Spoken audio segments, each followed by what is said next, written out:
तो गाइस मैं हूं अंकित और आप दिख रहे हैं रेसलिंग फैंस नेटवर्क। सबसे पहले गाइस हम लोग अपनी बातों को शुरू करेंगे people's champion final boss the rock से। तो भाई रॉक के अगेंस्ट कुछ एलिगेशंस लगे थे, अभी वो विंस मैकमैन टाइप के नहीं लेकिन एक थोड़े से लाइट एलिगेशंस थे, वो रेसलमेनिया से रिलेटेड थे। बताया जा रहा था कुछ सोर्सेज की तरफ से कि जो रॉक है वो एक्चुअली रेसलमेनिया में जो है लेट पहुंचे थे, बिकॉज डब्ल्यूडब्ल्यू वर्ल्ड वाला जो इवेंट हो रहा था वो फैन इवेंट, वहाँ पर भी रॉक 2-3 घंटे लेट पहुंचे थे, तो फैंस बहुत ज़्यादा गुस्सा हो गए थे। इसके बाद कहा गया कि रेसलमेनिया 40 में रॉक अपने मैच से पहले भी लेट पहुंचे, मतलब रिपोर्टिंग टाइम से काफ़ी ज़्यादा लेट पहुंचे। एंड इसके पीछे का रीज़न बताएगा कि वो आलसी हैं एंड डब्ल्यूडब्ल्यू को प्रायोरिटी नहीं समझते हैं, इस वजह से वो लेट लतीफ़ बन के पहुंचे। तो ये एलिगेशंस लगे थे रॉक के ऊपर पिछले कुछ हफ्तों में रेसलमेनिया के बाद, लेकिन क्या ये सही है या फिर गलत है मैं आपको वो बता दूं। डब्ल्यूडब्ल्यू वालों की तरफ से इसके ऊपर रिस्पॉन्स निकल के सामने आया है एंड ये अपडेट कहती है रिंगसाइड न्यूज़ की कि उन्होंने डब्ल्यूडब्ल्यू के सोर्सेज से बातचीत करी है एंड डब्ल्यूडब्ल्यू के सोर्सेज का ऐसा क्लेम करना है कि जो रॉक हैं भाई वो अपने लेजीनेस या फिर प्रायोरिटी वगैरह को ऐसे पीछे नहीं रख रहे थे डब्ल्यूडब्ल्यू को लेके, बल्कि वो एक्चुअली में ट्रैफिक वगैरह में बिजी हो गए थे। ये कहना है डब्ल्यूडब्ल्यू के सोर्सेज का रिंगसाइड न्यूज़ से कि रॉक पहले तो भाई फिलाडेल्फिया की ट्रैफिक में बहुत ज़्यादा फंस रहे थे बिकॉज वहाँ का ट्रैफिक शायद बहुत ज़्यादा इंसेन है।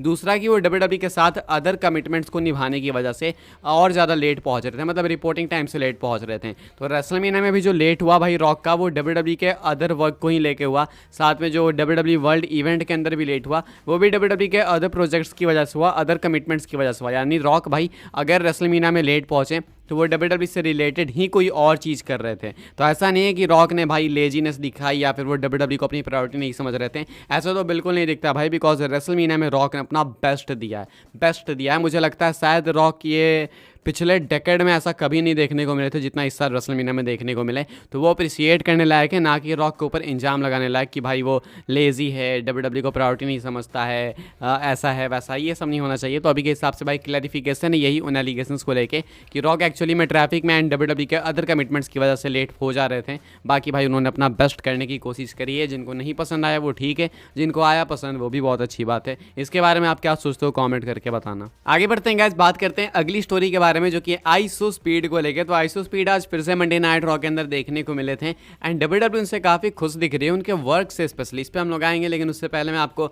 आर-ट्रूथ का एक और लेजेंडरी जोक दिखाता हूँ। आर-ट्रूथ तो भाई यार मतलब इतने ज़्यादा एजेड हो चुके हैं, स्टिल भाई एक तो लगता नहीं है कि ये एज कर रहे हैं, लगता है स्टिल वही यंग आर-ट्रूथ है। एंड दूसरा भाई ना ही इनके जोक्स पुराने हो रहे हैं, अभी भी स्टिल उतने ही फनी होते हैं, ह्यूमर तो है ही है। तो आज आइसो स्पीड के साथ मिले आर-ट्रूथ मंडे नाइट रॉ में बैक स्टेज किसी लॉकर वॉकर रूम में एंड वो पिक्चर शेयर करी इन्होंने भाई। एंड यहाँ पे इन्होंने कैप्शन लिखा, क्या आइसो स्पीड को KSI रेफर करते हैं, कहते हैं KSI से मिला मैं एंड बहुत मज़ा आया, शायद आप लोग वेट कर सकते हो एक कोलैब वगैरह के लिए, वो हम लोग करेंगे। तो KSI भी प्राइम के भाई, KSI तो खैर प्राइम के ओनर ही हैं लोगन पॉल के साथ में। अभी रिसेंट में भाई आइसो स्पीड ने भी प्राइम को एज अ टैलेंट ज्वाइन करा। बाकी भाई ये सब सेम फील्ड से आते हैं, इन्फ्लुएंसर हैं, सोशल मीडिया से आते हैं, तो इनकी अच्छी बनती है आपस में फ्रेंड वगैरह आइसो स्पीड KSI वगैरह। लेकिन हाँ बॉक्सिंग फाइट भी इनकी हुई थी, तो आइसो स्पीड को ट्रोल भी काफ़ी करते हैं KSI, same vice versa iso speed भी KSI को काफ़ी ट्रोल करते हैं। तो भाई यहाँ पे सही जगह पे पिंच करा है आर-ट्रूथ ने एंड KSI को टैग करके कहते हैं कि KSI से मिला, ये ऐसा कुछ कहना है इनका। तो आइसो स्पीड को KSI कहा आर-ट्रूथ ने, अब लोग मजे ले रहे हैं भाई। अभी देखना होगा कि इस पे स्पीड का रिएक्शन क्या आता है, बिकॉज वो भी आर-ट्रूथ से कम नहीं है, वो शायद एक लेवल ऊपर ही होंगे, कम नहीं होंगे। अच्छा आइसो स्पीड के मैं डब्ल्यूडब्ल्यू फ्यूचर की बात कर रहा था, तो मैंने शायद आपको रेसलमेनिया में ही बताया होगा कि आइसो स्पीड का फ्यूचर काफ़ी ब्राइट है, बिकॉज रेसलमेनिया में आइसो स्पीड की कोई खास एज नहीं है। 19 बताते हैं, देख के मुझे तो भाई 23-24 लगते हैं, चलो ठीक है 19। तो इस एज में आइसो स्पीड को रेसलमेनिया में मौका मिला, वो भी भाई इनके वीडियो से, इनके सेगमेंट से इतने मैसिव नंबर जनरेट हुए कि पूछो मत। तो डब्ल्यूडब्ल्यू को पोटेंशियल क्लियर दिखता है भाई। एंड आज जो इन्होंने अनाउंसमेंट करी ड्राफ्ट के दौरान वो भी काफ़ी ज़्यादा आइकॉनिक लगी काफ़ी लोगों को, कुछ लोगों को ओवर लगा, लेकिन भाई इनका नेचर ही वही है, जो लोग इनको फॉलो करते होंगे उनको पता होगा, इंडिया में भी आए थे तो आपने देखा ही होगा। तो भाई अभी के हिसाब से डब्ल्यूडब्ल्यू को पोटेंशियल दिख रहा है आइसो स्पीड में एंड शायद आपको आने वाले टाइम में और ज़्यादा रेगुलरली अपीयर होते हुए दिखें। एंड सबसे बेस्ट चीज़ मालूम है क्या हो सकती है, वो ये हो सकती है कि आइसो स्पीड को डब्ल्यूडब्ल्यू कॉन्ट्रैक्ट ऑफर कर दे।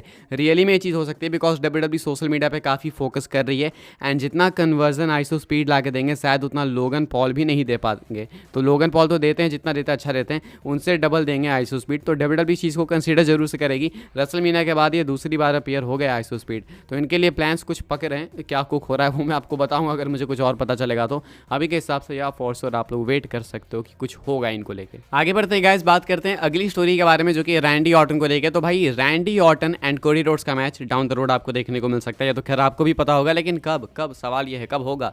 तो अभी के हिसाब से मैं आपको बता दूं कि रैंडी ऑर्टन भी स्मैकडाउन में है, कोडी रोड्स भी स्मैकडाउन में है एज अनडिस्प्यूटेड चैंपियन। तो इसके पीछे एक रीज़न है, डब्ल्यूडब्ल्यूई ने ऐसे ही नहीं रखा इस चीज़ को। तो भाई रॉक वर्सेस कोडी के मैच से पहले होप से कि रैंडी ऑर्टन वर्सेस कोडी देखने को मिलेगा, बिकॉज शायद रॉक वर्सेस कोडी समर स्लैम में नहीं होगा। तो देन समर स्लैम में कोडी का मैच किससे हो सकता है?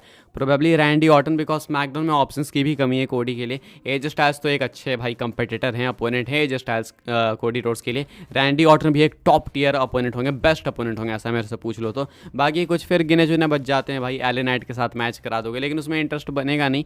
तो स्मैकडाउन में अपोनेंट्स की कमी है काफ़ी ज़्यादा कोडी रोड्स के लिए, तो इसलिए भी रैंडी ऑर्टन को जल्दी स्टेप अप करना पड़ेगा, नहीं तो कोडी रोड्स की हाइप धीरे धीरे डाउन होने लगेगी। तो अभी के हिसाब से भाई Cody Rhodes versus Randy Orton शायद जल्दी ही आपको देखने को मिल सकता है। वैसे तो भाई रेसलमेनिया कैलिबर का मैच है मेरे अकॉर्डिंग, लेकिन अभी के हिसाब से अगर अगले साल रेसलमेनिया में रॉक वर्सेस कोडी करना है तो देन प्रोबेबली यस आपको समर स्लैम में, नहीं तो और किसी मेजर पीएलई में Randy Orton versus Cody Rhodes का मैच देखने को मिल जाएगा। अभी के हिसाब से गाइज यही कुछ अपडेट इसको लेके। खैर आगे बढ़ते हैं गाइज, हम लोग बात करते हैं अपनी नेक्स्ट एंड फाइनल स्टोरी के बारे में, जो कि अगेन कोडी रोड्स को लेके। एंड कोडी रोड्स ने वार्निंग दी है AEW को, उनके ही लिए बेस्ट बताते हुए, यानी कि उनको ही वेल विश करते हुए कोडी रोड्स ने वार्निंग दी है। बेसिकली वो कंसर्न है AEW के लिए। तो पीटर रोजनबर्ग के साथ बात करते हुए कोडी रोड्स अभी रिसेंट में हुए AEW के अंदर ड्रामे के बारे में बात करते हैं। क्या ड्रामा हुआ है भाई? तो WWE के ऊपर बहुत सारे शॉट्स लिए हैं, अनगिनत। कोडी रोड्स तो भाई कुछ बोलने भी नहीं जाते हैं, AEW को हमेशा वो अप्रिशिएट भी करते हैं। इवन CM पंक ने जो कॉमेंट्स करे थे AEW के अगेंस्ट, उसके बाद कोडी रोड्स ने डिफेंड भी करा था AEW को। इसके बावजूद AEW के टैलेंट्स कोडी रोड्स की स्टोरी का मजाक बना रहे थे, उनके मोमेंट का मजाक बना रहे थे कि ट्रिपल एच आके सेलिब्रेट करा ये वो। तो काफ़ी चीप हरकतें थी उनकी तरफ से, बिकॉज कोडी के लिए बहुत मैसिव मोमेंट था एंड उसका मजाक बना रहे थे। चलो फैंस बनाते वो अलग बात है, लेकिन आप एक टैलेंट हो एंड उस कंपनी के टैलेंट हो जिस कंपनी को ही कोडी ने बनाया है। तो भाई उस कंपनी में रह के कोडी को बैस करना काफ़ी गलत चीज़ थी। तो इसके ऊपर कोडी रिस्पॉन्ड करते हैं एंड पीटर रोजनबर्ग के साथ बात करते हुए कहते हैं कि ऑनेस्टली बताऊं तो मैं काफ़ी कंसर्न हूं इन लोगों के लिए, AEW के लिए। ये पहली बार कोडी ने कमेंट करा है ऐसा कुछ AEW लीव करने के बाद। बाय द वे कहते हैं कि मैं कंसर्न हूं बिकॉज अगर कंपनी के साथ कुछ गलत होता है, अगर कंपनी ख़त्म होती है तो इतना ज़्यादा भाई फाइनेंशियल प्रॉब्लम होगा ना, पूछो मत। काफ़ी सारे लोग बेरोजगार हो जाएंगे, फाइनेंशियल रिपरकशंस बहुत बेकार होने वाले हैं, ऐसा कुछ कोडी ने कहा। इवन कहते हैं कि इसकी वजह से इंडिपेंडेंट रेसलिंग्स भी काफ़ी परेशान होगी, काफ़ी उनको भी ट्रबल झेलना पड़ेगा, मतलब इंडी सर्किट में भी दिक्कतें आ जाएंगी।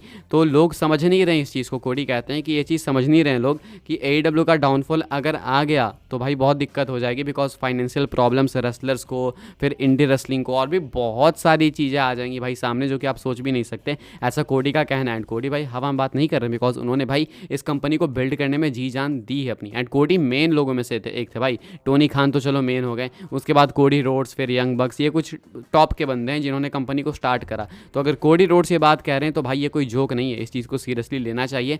एंड कहते हैं कि कंपनी का डाउनफॉल आएगा तो बहुत दिक्कत हो जाएगी सबके लिए मतलब AEW side and indie circuit side. तो कहते हैं कि एक तरीके से भाई वो काफ़ी कंसर्न है एंड एक तरीके से चेतावनी भी है कि संभल जाएं, बिकॉज अभी जो चीज़ें हो रही हैं वो गलत हो रही हैं एंड बहुत दिक्कत हो जाएगी आगे जाके। ये कुछ कहना है कोडी का, अमेरिकन नाइटमेयर का। कि आप लोग अग्री करते हो या फिर नहीं, कमेंट करके बताना। फिलहाल गाइज इस वीडियो के लिए बस ये कुछ अपडेट्स थी। आई होप सबको इन्फॉर्मेशन मिलो तो वीडियो को लाइक करें, शेयर करें, सब्सक्राइब करें चैनल को, ताकि आने वाले टाइम के अंदर आपको और भी ऐसी WWE की न्यूज़, रूमर, अपडेट सबको सबसे पहले जानने को मिलते रहे। फॉलो कर सकते हैं आप लोग मुझे इंस्टाग्राम एंड ट्विटर पर, लिंक आपको मिल जाएगा डिस्क्रिप्शन में। ज्वाइन कर सकते हैं व्हाट्सएप चैनल को, उसके भी लिंक है डिस्क्रिप्शन में। मिलते हैं अपनी नेक्स्ट ऑफर काफ़ी इंटरेस्टिंग वीडियो में।